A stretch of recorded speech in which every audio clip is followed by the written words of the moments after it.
السلام علیکم ورحمۃ اللہ وبرکاتہ۔ الحمد للہ الذی انزل علی عبده الكتاب ولم یجعل له عوجا، والصلاة والسلام علی رسوله الکریم وعلى آلہ وصحبہ اجمعین، اما بعد۔ محترم حاضرین مجلس، سابقہ رمضان میں اسی مسجد میں ہم نے محدثین کا تفصیلی تذکرہ آپ کے سامنے پیش کیا تھا۔ امسال اللہ تعالیٰ کی توفیق و عنایت سے انشاءاللہ امت محمدیہ میں جو فرقے گمراہ ہوئے ہیں، ان گمراہ فرقوں کا تفصیلی اور اجمالاً ذکر آپ کے سامنے کیا جائے گا، کیونکہ جب آپ کا اس بات پر دعویٰ ہے کہ آپ حق پر ہیں اور آپ ہی جنتی ہیں، تو صرف دعوے سے بات نہیں بنتی، دعوے پر دلائل بھی چاہیے۔ آپ اگر حق پر ہیں تو آپ کو یہ جاننا ضروری ہے کہ آخر وہ کون سے دلائل و براہین ہیں جن کو اپنا کر کے آپ حق پر ہیں اور دوسرے باطل پر ہیں۔ اور امت کی ایک بہت بڑی اکثریت اس بات سے ناواقف ہے کہ وہ جس دین پر، دین اسلام پر عمل کر رہے ہیں، کیوں کر رہے ہیں؟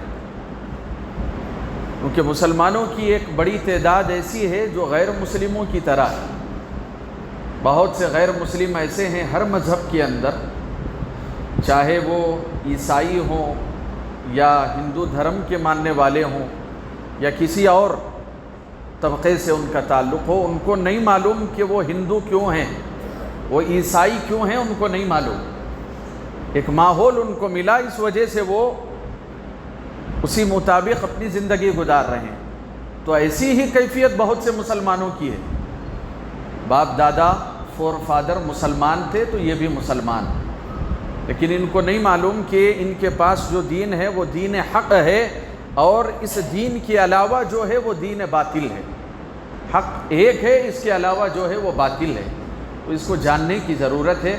انشاءاللہ سلسلہ وار روزانہ عصر کے بعد جو درس ہوگا اس میں ہم کوئی ایک فرقہ لیں گے اور اس کی جو باطل بدعقیدگیاں ہیں وہ آپ کے سامنے پیش کریں گے، تاکہ آپ کے پاس جو صحیح عقیدہ ہے، اس امانت کی اہمیت کا احساس آپ کو۔ آج کے درس میں ہم خوارج کے بارے میں بات کریں گے۔ ایک مرتبہ کا واقعہ ہے اور یہ صحیح حدیث ہے کہ اللہ کے رسول صلی اللہ علیہ وسلم کے پاس تقسیم کرنے کے لیے صدقے کا مال آیا ہوا تھا۔ اللہ کے رسول صلی اللہ علیہ وسلم لوگوں میں اس کو ڈسٹریبیوٹ کر رہے تھے، تقسیم کر رہے تھے۔ اچانک ایک شخص آتا ہے پیارے رسول کے قریب اور آ کر کے کہتا ہے، اعدل یا محمد، اے محمد انصاف کر۔ پیارے رسول صلی اللہ علیہ وسلم کے قریب جو صحابہ تھے وہ یہ جملہ سن کر کے کافی ناراض ہوئے، خفا ہوئے کہ ایک عامی آ کر کے اللہ کے رسول سے کہہ رہا ہے کہ انصاف کر۔ اللہ کے رسول صلی اللہ علیہ وسلم نے اس کو جواب دیتے ہوئے کہا کہ اے ناداں، اگر محمد الرسول اللہ انصاف نہیں کریں گے تو اس دنیا میں کون ہے جو انصاف کرے گا؟ عمر بن خطاب رضی اللہ عنہ وہیں پر موجود تھے، اور بعض روایتوں میں خالد رضی اللہ عنہ کا ذکر ہے۔ دونوں میں سے کوئی ایک تھے کہ جنہوں نے کہا کہ اللہ کے رسول آپ حکم دیں کہ اس کا سر تن سے جدا کرو، میں اس کی گردن نکالنا چاہتا ہوں۔ اللہ کے رسول صلی اللہ علیہ وسلم نے کہا کہ رہنے دو. پیارے رسول صلی اللہ علیہ وسلم نے اس کو چھوڑ دیا. جب وہ جانے لگا تو اللہ کے رسول صلی اللہ علیہ وسلم نے اس کی طرف اشارہ کرتے ہوئے کہا کہ دیکھو یہ جو جا رہا ہے اس کی پشت سے یا اس جیسے لوگ امت کے اندر پیدا ہوں گے اور یہ نمازیں بھی پڑھیں گے, روزے بھی رکھیں گے, زکوٰۃ بھی دیں گے, حج بھی کریں گے. دین کے جو فرائض و واجبات ہیں ان کو وہ مکمل کریں گے, اس کو ادا کریں گے. اور یہ قرآن کریم کے بہت بڑے قاری ہوں گے, قرآن پڑھتے رہیں گے, حلق سوکھے گا نہیں ان کا قرآن پڑھتے پڑھتے. قرآن پڑھیں گے, زبان سے پڑھیں گے, لیکن قرآن زبان پر رہ جائے گا, دل میں نہیں اترے گا. یمرقون من الدین کما تمرق السہم من الرمیہ. اللہ کے رسول صلی اللہ علیہ وسلم نے بیان فرمایا کہ یہ دین سے ویسے ہی نکل جائیں گے جیسے ایک تیر کمان سے نکل جاتا ہے, اس ترکش سے نکل جاتا ہے.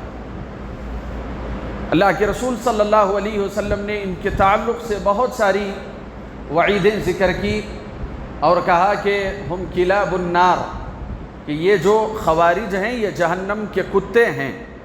اور اصل میں یہ جو خوارج کا لفظ ہے یہ جمع ہے, اس کی جو مفرد آتی ہے وہ ہے خارج. خارج کا معنی ہوتا ہے عربی زبان میں منفصل, الگ ہو جانا, جدا ہو جانا. تو یہ مسلمانوں سے الگ ہو جائیں گے, جدا ہو جائیں گے. اپنے آپ کو تو مسلمان کہیں گے, شریعت کا پابند کہیں گے, لیکن یہ مسلمانوں سے, اسلام سے الگ ہو جائیں گے. اس وجہ سے ان کو خوارج کہا جاتا ہے. اور اسی طریقے سے ایک معنی جو ہے بغاوت کا بھی ذکر کیا گیا ہے کہ یہ باغی بن جاتے ہیں. مسلمانوں کا جو خلیفہ ہوتا ہے, امام المسلمین جو ہوتا ہے مسلمانوں کا خلیفہ, اس کے خلاف یہ بغاوت کریں گے. تو اس وجہ سے اس معنی میں بھی ان کو خوارج کہا جاتا ہے. اور اللہ کے رسول صلی اللہ علیہ وسلم نے صحابہ سے کہا تھا کہ تم ان خوارج کو جہاں پاؤ وہاں پر ان کو پکڑ کر کے قتل کرنا. فَقْتُلُوهُمْ أَيْنَمَا تَجِدُوهُمْ, جہاں تم ان خوارج کی تمہیں نشاندہی ہو جائے انہیں قتل کر دینا, کیونکہ یہ امت کے لیے بڑے نقصان دہ ہوتے ہیں. اور خوارج کا جو سلسلہ ہے, اہل علم نے کہا کہ ایسا نہیں ہے کہ اللہ کے رسول کے زمانے سے پیدا ہوئے تھے اور ایک زمانے میں جا کر کے ختم ہو گئے. خوارج کا یہ سلسلہ قیامت تک رہے گا. یہ خوارج ہر زمانے میں مسلمانوں کے اندر پیدا ہوتے رہیں گے اور جو اس طریقے سے مسلمانوں کو نقصان پہنچائیں گے. خوارج کا جو سب سے بڑا نظریہ ہے وہ نظریہ یہ ہے کہ وہ غیروں پر بڑے نرم ہیں, اپنوں پر بڑے سخت ہیں. وہ مسلمانوں کے خون کو مباح سمجھتے ہیں. مسلمان کی جان لینا ان کے پاس مباح ہے, یہ کوئی گناہ کا کام نہیں. اور جو غیر ہیں ان کے خلاف وہ تلوار نہیں اٹھاتے. یہ سب سے بڑا بگاڑ ہے جو ان کی فکر کے اندر پایا جاتا ہے. اور اس سلسلے میں بہت زیادہ واقعات ہیں, لیکن ایک دو واقعات آپ کے سامنے رکھتا ہوں کہ سب سے بڑا جو خروج ہوا, جو انہوں نے بغاوت کی تھی, یہ علی بن ابی طالب رضی اللہ عنہ کے زمانے میں کی تھی. بغاوت کا آغاز یا اس کی شروعات اس طور پر ہوئی کہ پہلے جنگ جمل ہوئی, علی رضی اللہ عنہ اور اماں عائشہ رضی اللہ عنہ کے درمیان میں لڑائی ہوئی تھی, جس میں علی رضی اللہ عنہ کا پلڑا بھاری پڑ گیا تھا. یہ جنگ ختم ہو گئی. اس کے بعد ایک جنگ ہوئی, جنگ صفین, جو علی رضی اللہ عنہ اور امیر معاویہ رضی اللہ عنہ کے درمیان میں ہوئی تھی. دونوں طرف صحابہ تھے, علی رضی اللہ عنہ کی طرف بھی صحابہ تھے, امیر معاویہ رضی اللہ عنہ کی طرف بھی صحابہ تھے. جب جنگ کی چکی پستی چلے گئی اور علی رضی اللہ عنہ قریب تھے کہ یہ بھاری پڑ جاتے امیر معاویہ رضی اللہ عنہ کے لشکر پر, تو امیر معاویہ رضی اللہ عنہ کے لشکر سے کچھ لوگوں نے اپنی تلواروں پر, ہتھیاروں پر انہوں نے قرآن کریم کے نسخوں کو بلند کیا, قرآن کے مصحف انہوں نے آگے کر دی. جس سے وہ یہ پیغام دینا چاہ رہے تھے علی رضی اللہ عنہ کے لشکر کو کہ ہم بھی مسلمان ہیں، لہٰذا جو فیصلہ ہوگا قرآن سے فیصلہ ہوگا، ہم آپس میں اختلاف نہ کریں۔ علی رضی اللہ عنہ نے اپنے ساتھیوں سے کہا انا اعلم منکم بکتاب اللہ، یہ جنگ کی ایک سازش ہے، میں تم سے زیادہ اللہ کی کتاب کو سمجھنے والا ہوں، جنگ کو نہ روکو یہاں تک کہ فیصلہ ہو جائے۔ لیکن علی رضی اللہ عنہ کے لشکر کی جو اکثریت تھی انہوں نے ہتھیار ڈال دیے اور انہوں نے کہا کہ ہم مصحف کو دیکھ کر کے اور اہل مصحف کو دیکھ کر کے ہم آگے نہیں بڑھ سکتے۔ چنانچہ علی رضی اللہ عنہ نے خاموشی اختیار کی اور کہا کہ اللہ کی کتاب سے ہی فیصلہ ہو جائے۔ علی رضی اللہ عنہ کی طرف سے ثالث بنا کر کے بھیجا گیا عبداللہ بن عباس رضی اللہ عنہ کو، لیکن لشکر کی ایک اکثریت نے عبداللہ ابن عباس رضی اللہ عنہ کو بھیجنے سے روک دیا اور کہا کہ ابن عباس کو نہ بھیجا جائے بلکہ ابو موسیٰ اشعری رضی اللہ عنہ کو بھیجا جائے صلح کی بات کرنے کے لیے۔ ابو موسیٰ اشعری رضی اللہ عنہ آگے بڑھے علی رضی اللہ عنہ کی طرف سے، امیر معاویہ رضی اللہ عنہ کی طرف سے عمرو ابن عاص رضی اللہ عنہ کو ثالث بنا کر کے مقرر کیا گیا کہ یہ دونوں جو فیصلہ کریں گے اس اعتبار سے مستقبل کا فیصلہ لیا جائے گا، جنگ کو یہیں پر روک دیا گیا۔ دونوں کے درمیان میں بات چیت ہوئی ایک بند کمرے میں، عمرو ابن عاص رضی اللہ عنہ اور ابو موسیٰ اشعری رضی اللہ عنہ دونوں باہر آئے اور ابو موسیٰ اشعری رضی اللہ عنہ نے عمرو ابن عاص رضی اللہ عنہ سے اس بات پر اتفاق کر لیا تھا کہ خلافت کے لیے نہ علی کو رکھا جائے رضی اللہ عنہ نہ معاویہ کو رکھا جائے رضی اللہ عنہ، ان دونوں کو معطل کر کے کسی اور کو خلیفہ بنا دیا جائے، جھگڑا ختم ہو جائے گا۔ یہ بات ہوئی اور ابو موسیٰ اشعری رضی اللہ عنہ باہر آئے اور لوگوں کے سامنے انہوں نے یہ اعلان کر دیا کہ میں نے اپنی طرف سے خلافت سے علی کو معطل کر دیا ہے، معزول کر دیا ہے، علی رضی اللہ عنہ کو ہٹا دیا ہے۔ عمرو ابن عاص رضی اللہ عنہ نے کچھ بھی نہیں کہا۔ عمرو ابن عاص رضی اللہ عنہ نے یہ نہیں کہا کہ میں نے امیر معاویہ کو ہٹا دیا ہے، وہ خاموش رہ گئے۔ تو ایک طرف سے معاملہ یہ ہوا کہ لوگوں کے سامنے علی رضی اللہ عنہ کو ہٹا دیا ابو موسیٰ اشعری نے، اور امیر معاویہ رضی اللہ عنہ جیسے تھے ویسے ہی برقرار رہ گئے۔ اب یہاں سے اختلاف اور زیادہ بڑھ گیا اور علی رضی اللہ عنہ کے لشکر کی ایک جماعت جن کی تعداد بتائی جاتی ہے 7,000 کے قریب جماعت، انہوں نے علی رضی اللہ عنہ کی تکفیر کر دی، یعنی کہ ان کو کافر گردانا، کافر قرار دیا اور کہا کہ تم نے اللہ کی کتاب کے موافق فیصلہ نہیں کیا ہے۔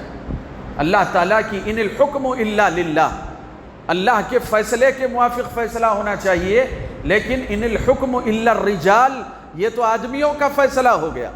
ابو موسیٰ اشعری نے علی کو معطل کر دیا، عمرو ابن عاص نے امیر معاویہ کو برقرار کر دیا، یہ کیسا فیصلہ ہے؟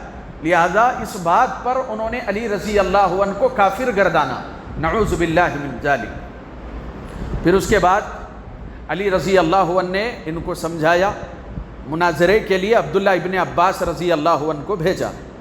عبداللہ ابن عباس رضی اللہ عنہ نے سب سے پہلا ان سے جو سوال کیا وہ سوال یہ تھا کہ تمہاری جو 7,000 کی تعداد ہے، جو تم علی کو کافر کہہ رہے ہو، ان 7,000 میں کیا کوئی ایک بھی ایسا شخص ہے جس نے اللہ کے رسول کی صحبت کو اپنایا ہو اور وہ صحابی ہو؟ 7,000 میں ایک بھی صحابی نہیں تھے، کسی نے بھی خوارج کی صف میں ٹھہرنے کی کوشش نہیں کی، کوئی صحابی وہاں پر موجود نہیں تھے۔ تو اس بات کا بڑا اثر ہوا۔ پھر اس کے بعد انہوں نے ایک دوسرا مسئلہ اٹھایا۔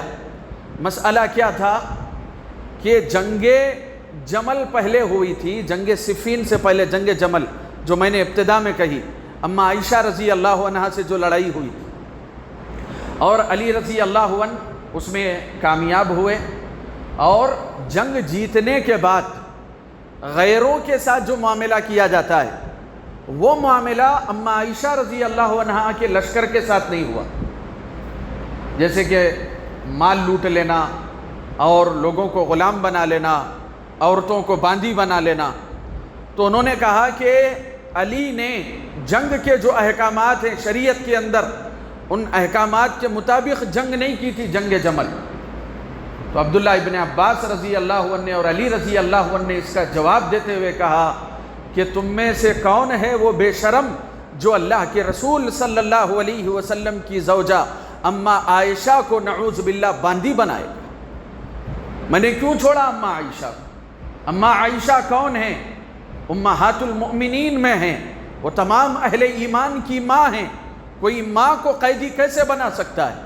لہذا میں نے ان کے خون کو اور ان کے مال کو حلال نہیں سمجھا، لہذا اس وجہ سے میں نے انہیں چھوڑ دیا۔ جب یہ جواب دیا تو اس میں سے 7,000 کی جو تعداد تھی اس میں سے 3,000 نے اسی مجلس میں توبہ کی، اور خوارج کی 3 یا 4,000 نے توبہ کی، اور پھر وہ علی رضی اللہ عنہ کی طرف آ گئے۔ اسی وقت انہوں نے عبداللہ ابن عباس رضی اللہ عنہ کے دلائل سے متاثر ہو کر کے توبہ کر لی اور خوارج کا ساتھ چھوڑ دیا۔ لیکن بقیہ جو رہ گئے تھے 3,000 وہ بضد تھے، اڑے ہوئے تھے اپنی بات پر، اور انہوں نے کہا کہ ہم علی کے خلاف علم بغاوت بلند کریں گے، علی کے خلاف جنگ کریں گے۔ چنانچہ وہ ایک مقام پر جمع ہوئے جو کوفہ سے، کیونکہ یہ سارے جو معاملات ہو رہے تھے عراق کی سرزمین پر ہو رہے تھے، یہ کوفہ سے قریب ایک گاؤں تھا حروریہ، اس وجہ سے خوارج کو حروریہ بھی کہا جاتا ہے۔ تو اس مقام پر جب وہ جمع ہونے کے لیے جا رہے تھے تو ان کا نظریہ دیکھیں آپ کہ کس طریقے سے شیطان اہم مسائل کو غیر اہم بنا دیتا ہے اور غیر اہم کو اہم بنا دیتا ہے۔ یہ خوارج کی فکر ہے۔ راستے سے گزر رہے تھے تو ایک شخص بھاگ رہا تھا ان سے بچنے کے لیے، تو انہوں نے اس شخص کو پکڑا اور اس شخص کو دبوچنے کے بعد پوچھا کہ تم کون ہو؟ تو انہوں نے جواب دیا کہ میں اللہ کے رسول کا صحابی ہوں، میں صحابی ہوں۔ عبداللہ ابن خباب ابن ارت رضی اللہ عنہ کو انہوں نے اپنی دبوچ میں لے لیا تھا، گرفت میں لے لیا تھا۔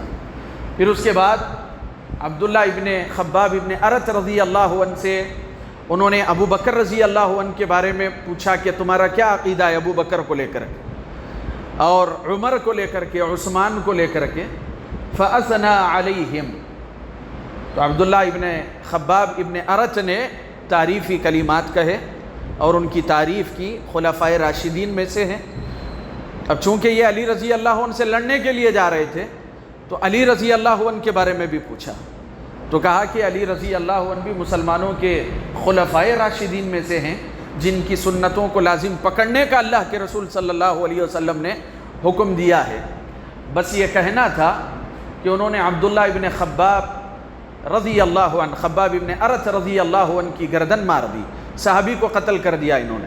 پھر اس کے بعد ان کے گھر میں داخل ہوئے اور ان کی جو باندی حاملہ تھی اس حاملہ باندی کو چوراہے پر لا کر کے حاملہ کا قتل کیا، پیٹ سے بچہ نکال کر کے تلوار کی نوک پر اس کو گھمایا۔ یہ صحابی اور ان کی باندی کے ساتھ ان خوارج نے یہ سلوک کیا۔ جب وہ اسی مقام کی طرف آگے بڑھ رہے تھے تو وہاں پر ایک انار کا یا کھجور کا، نخلہ کا، رمان کا لفظ آیا ہے، مختلف روایتیں ہیں، باغیچہ تھا۔ وہ باغیچہ ایک عیسائی کا تھا، نصرانی کا تھا۔ تو انہوں نے کہا کہ جس کا باغیچہ ہے اس کی اجازت کے بغیر ہم اس کا پھل نہیں کھا سکتے، یہ بڑا شدید مسئلہ ہے ورنہ یہ حرام ہو جائے گا۔ یہ صحابی کا خون بہا کے آ رہے ہیں اور ایک پھل کے بارے میں اپنا تقوی بتا رہے ہیں کہ یہ کھا لیں گے تو یہ حرام کا لقمہ ہو جائے گا۔ چنانچہ اس عیسائی نے کہا کہ لے لو جتنی مقدار میں لینا ہے، کہا کہ نہیں، ہم اسی شرط پہ لیں گے کہ ہم اس کی قیمت دیں گے تم۔ اس پر اہل علم نے کہا کہ یہ امت کے فتین جو ہوتے ہیں یہ بڑے مسائل کو نظر انداز کر کے چھوٹے مسائل پر جو ہے متقی بنتے ہیں۔ چنانچہ انہوں نے اس کو قیمت ادا کی اور حروریہ کے مقام پر پہنچے، اور علی رضی اللہ عنہ بھی اپنے لشکر کو لے کر کے وہاں پر پہنچے دونوں کے درمیان میں بڑا زور کا مقابلہ ہوا اور وہ قرآن کی آیتیں پڑھ کر کے صحابہ پر وار کر رہے۔ یہ خوارج ہیں جو اللہ کے رسول نے کہا قرآن پڑھیں گے قرآن سینے تک نہیں پہنچے گا، یہ دین سے ویسے نکلے ہوں گے جیسے تیر کمان سے نکل جاتا ہے۔ قرآن کی آیتیں پڑھ کر کے صحابہ سے لڑ رہے، بلکہ البدایہ والنہایہ میں امام ابن کثیر رحمۃ اللہ علیہ نے کہا کہ ان کا جذبہ بے نظیر و بے مثال تھا، بڑے عجیب جذبے سے لڑ رہے تھے۔ 3000 تھے، سارے 3000 کے 3000 مارے گئے، صرف 9 خوارج، کوئی عمان کی طرف بھاگا، کوئی کوفہ کی طرف بھاگا اور الگ الگ طرف بھاگے۔ 9 خوارج نے اپنی جان بچائی، بقیہ پوری پامردی دلیری کے ساتھ علی رضی اللہ عنہ کے لشکر کا مقابلہ کرتے کرتے کڑ گئے، مر گئے۔ یہ جذبہ ان کے اندر پایا جاتا تھا۔ پھر اس کے بعد جب لاشیں پوری میدان جنگ کے اندر بکھری پڑی ہوئی ہے تو علی رضی اللہ عنہ نے کہا ذو الثدیتین والا آدمی جو ہے اس کو ذرا ڈھونڈ کر کے نکالو۔ لاشوں کو ہٹایا گیا تو اس میں ایک شخص تھا ذو الثدیہ۔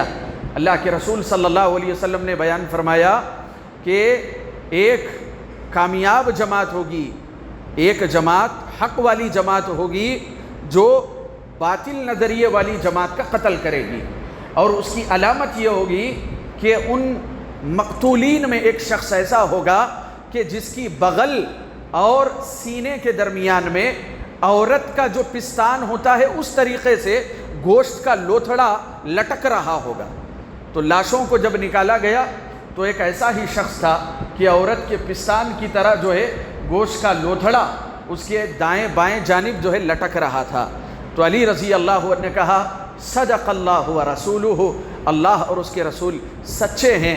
میں نے اللہ کے رسول صلی اللہ علیہ وسلم کی زندگی میں یہ حدیث سنی تھی، ایک کامیاب جماعت ایک گمراہ جماعت کو قتل کرے گی اور اس کی نشانی یہ ہوگی کہ اس میں ذو الثدیہ والا مقتول پایا جائے گا۔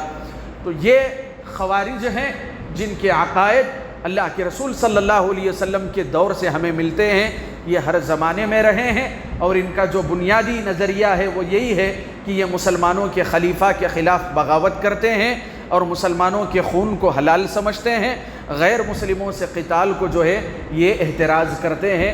زمانے حاضر میں سلفی علماء نے داعش کے ذریعے IS کے ذریعے سے اس کی مثالیں دی، کیونکہ انہوں نے کہا کہ ہم غیروں سے تو بعد میں نپٹیں گے، لیکن عرب ممالک کے جو مسلمان ہیں یا جو بھی ہمارے خلیفہ کی بیعت نہیں کریں گے یہ واجب القتل ہیں، پہلے ہم انہیں قتل کریں گے اور ان مسلمانوں کو قتل کر کے ہم اللہ کا تقرب حاصل کریں گے۔ یہ ان خوارج کا نظریہ ہوتا ہے۔